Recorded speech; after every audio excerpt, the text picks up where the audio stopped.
I hadn't missed spending Christmas with Dad's extended family in the 6 years we'd been staying at home for the holidays, just the four of us. Technically, there were five after my parents adopted Kayla, and six if you count Rusty, which you should because he's the reason we skipped Christmas at Uncle Ian's for so long.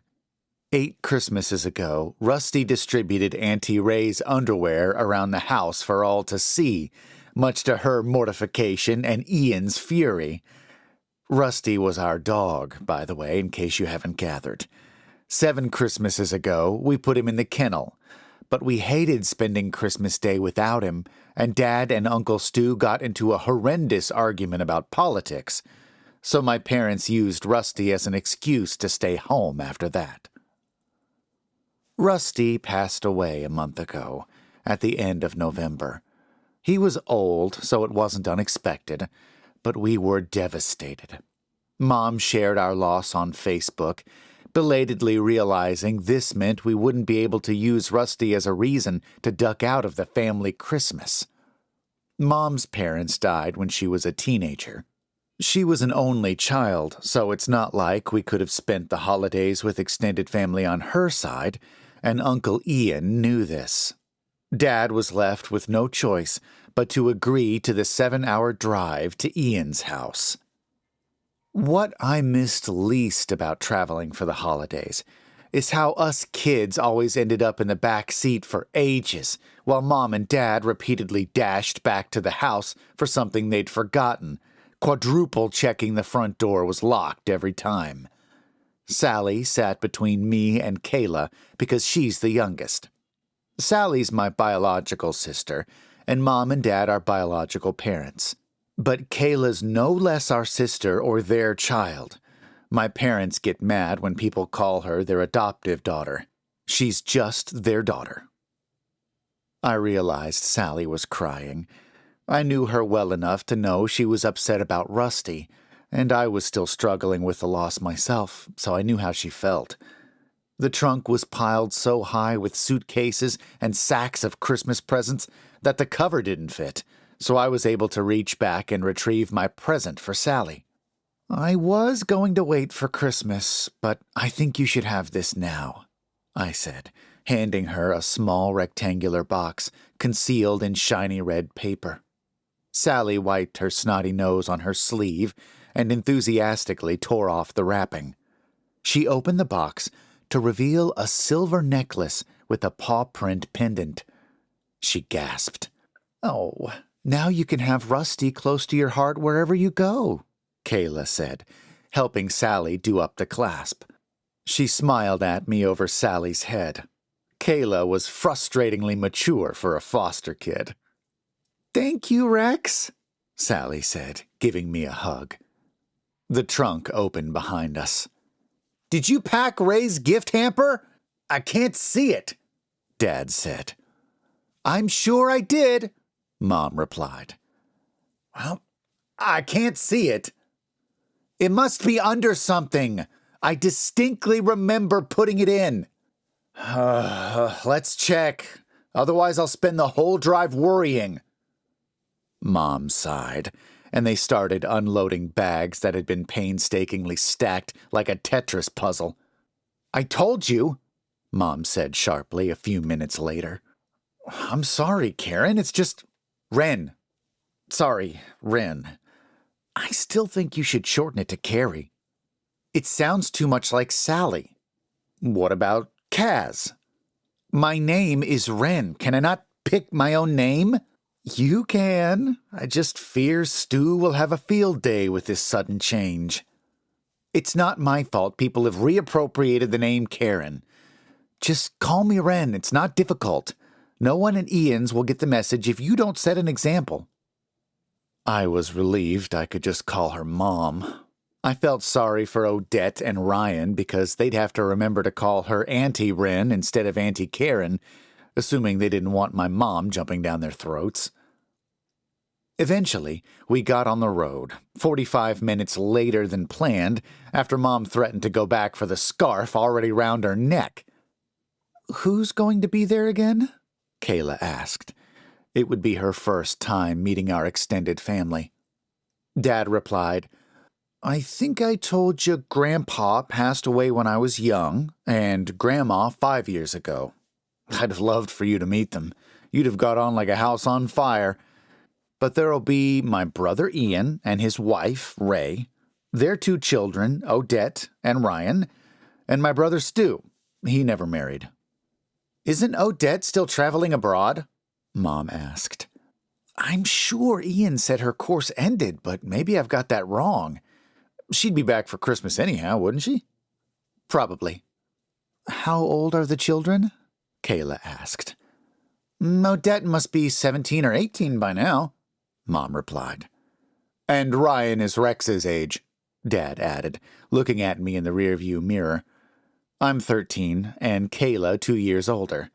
I hadn't seen Ryan very often since we used to play football and video games together as kids. He remained 7 or 8 in my mind, so I expected it would be weird seeing him the same age as my friends from school, not that I had many of those. It's difficult to fit in when you get good grades. I think my personality also outcasted me. My teachers called me an old soul. They'll think I'm ancient when I next see them. There was a weird taste of dread in my mouth when Dad pulled onto Uncle Ian's driveway. Even the car lurched, as if reluctant to continue. Nice house, Kayla commented. Uncle Ian's rich, Sally said. I wouldn't say rich, he just has more money than us, Mom replied. Dad said, I must admit, I don't enjoy Ian's minimalist decor. Doesn't feel very homely, does it? A car pulled up behind us, and a balding man with a beer belly got out. I hadn't seen him in over 5 years, but he was the same old Uncle Stu, just with less hair. Joey, Karen, good to see ya, Stu bellowed. He winked at Sally, and she giggled. Actually, Stu, I go by Wren now. Why's that, then? It's because she doesn't want to be called Karen the Karen, Sally replied innocently. I see, Stu said, and I detected a hint of mischief behind his words. We approached the house as a group, but Stu didn't help us with any luggage. He only had a small overnight bag of his own, so I surmised that we couldn't expect many presents from him. Uncle Ian opened the door before we got there. Welcome, welcome, come on in. Go through to the dining room. Ray's prepared canapes. We left our bags in the hall and followed Stu to the dining room. Ray kissed us all on both cheeks, making me slightly uncomfortable. It was a weird adult thing I didn't understand. You must be Kayla. I'm Ray, Ian's wife. You can call me Auntie Ray. Mom beamed at Ray. They didn't always get on, but I could tell Mom appreciated her including Kayla. Ian and Stu hadn't really acknowledged her so far. Say hello, Ryan, Ray prompted. My cousin was slumped in an armchair, focused on a handheld gaming console. He grunted something indecipherable. I last saw Odette when she was my age. Her boobs were bigger now. I don't mean that in a creepy way, it was just an observation. Her hair was longer, and she wore more makeup than she used to, so in some ways she seemed grown up. But she was pale, like she was recovering from the flu. But it was more than that. She was full of life last time I saw her. Now she was dying on the inside. But I reprimanded myself for making such a harsh judgment at first glance. She could carry Santa's presents for the children of the world with those bags under her eyes, Mom whispered to Dad. Odette's eyes locked onto Mom's, reminding me of a crow or magpie. I said, Look at the size of that, Mom stuttered. Vol au vent, Kayla finished, taking one from a faux silver platter. That's right.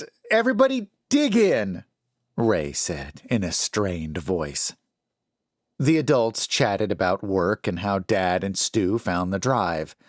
Mom quickly changed the subject when Stu mentioned Trump. I loitered awkwardly in the corner with my siblings.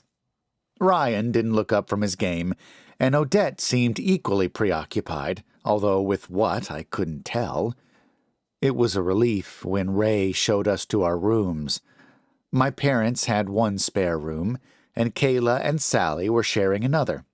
I would be bunking in with Ryan. An air mattress was already inflated on the floor, surrounded by Ryan's clutter and dirty clothes. My sisters appeared in the doorway. "We're going for a walk in the garden. Want to come?" Kayla asked. "Sure," I agreed. The garden was huge. I hoped the rope swing was still there. It used to be tied to a tree branch by the pond.